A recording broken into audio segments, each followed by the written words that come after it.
L'occupation américaine de 1915 à 1934, se traduisant par la présence et la domination des États-Unis sur la nation haïtienne, a porté atteinte non seulement à la souveraineté nationale, elle lui a aussi causé tant de dommages profonds et durables qui, pour certains, entravent le développement politique, économique et social du pays. C'est dans ce contexte que Jean Price-Mars, au retour de sa mission en France, va publier en 1919 son premier livre, La vocation de l'élite, un rassemblement de conférences qu'il a lui-même prononcé entre 1906 et 1917. Ce livre vient du constat fait par Jean Price-Mars au sujet de la classe dominante, l'élite, qui s'était trouvée alors dans un désarroi lamentable, ne sachant plus quoi faire contre l'intervention autoritaire et extrême des étrangers dans les affaires nationales, et surtout il y avait ce fossé entre elle et le reste du peuple qui était plus que considérable.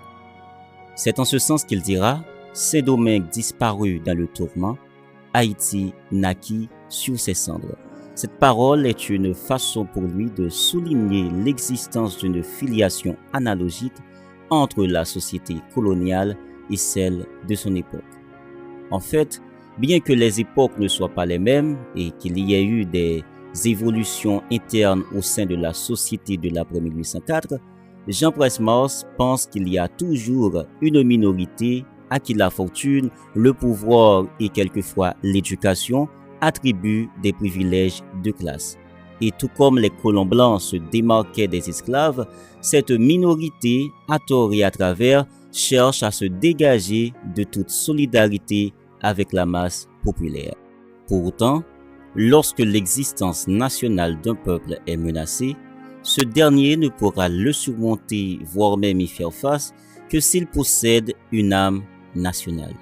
Cette âme nationale, pour Jean Price-Mars, n'est autre que la solidarité intime entre les diverses couches de ce peuple se faisant par leur aspiration commune vers un même idéal.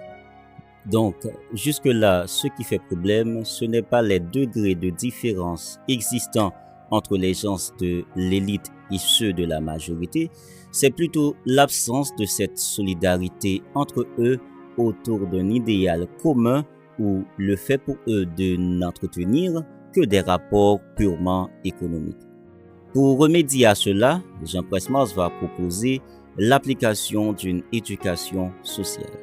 Par éducation sociale, il entend la discipline, autrement dit l'obligation que doit s'imposer chaque individu et qui soit apte à le conduire vers son semblable afin de réaliser en commun l'idéal de paix et de raison en dehors duquel il n'y a que violence et inertie de commande.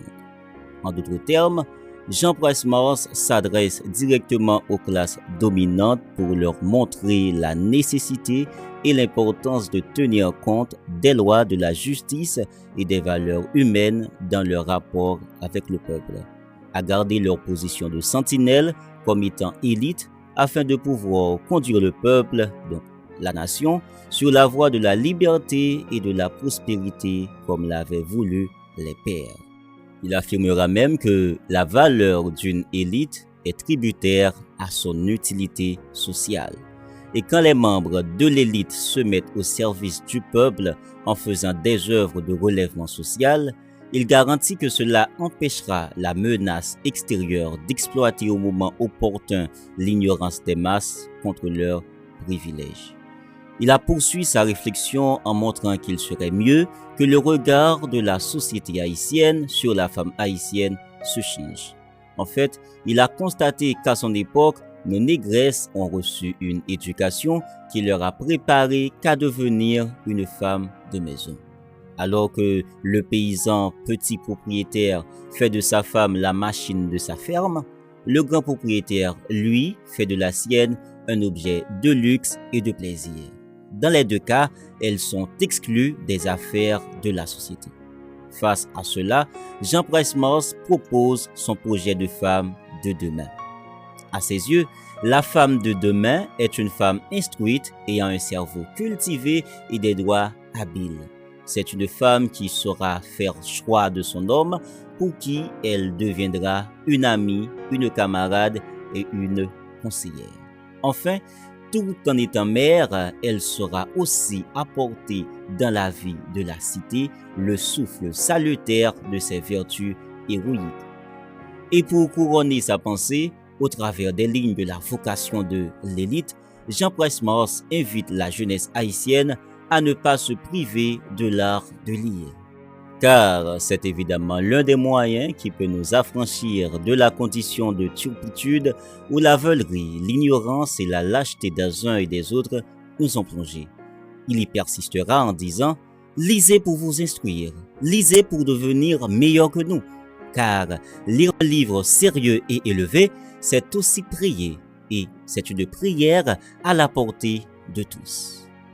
En fin de compte, nous devons retenir que dans la pensée de Jean Presmors, l'occupation américaine d'Haïti était une destinée inévitable par le simple fait que ces étrangers n'ont fait que profiter de la faillite de nos élites. Mais il ne la considère pas comme la fin de notre histoire qui, dès le début, s'est avérée glorieuse.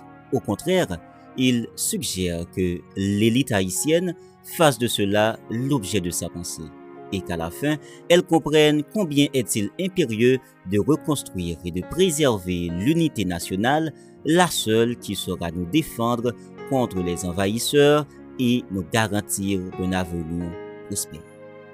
Pour lui, la vocation ultime de toute élite est de diriger son pays vers le progrès, le développement, la justice sociale et la souveraineté nationale.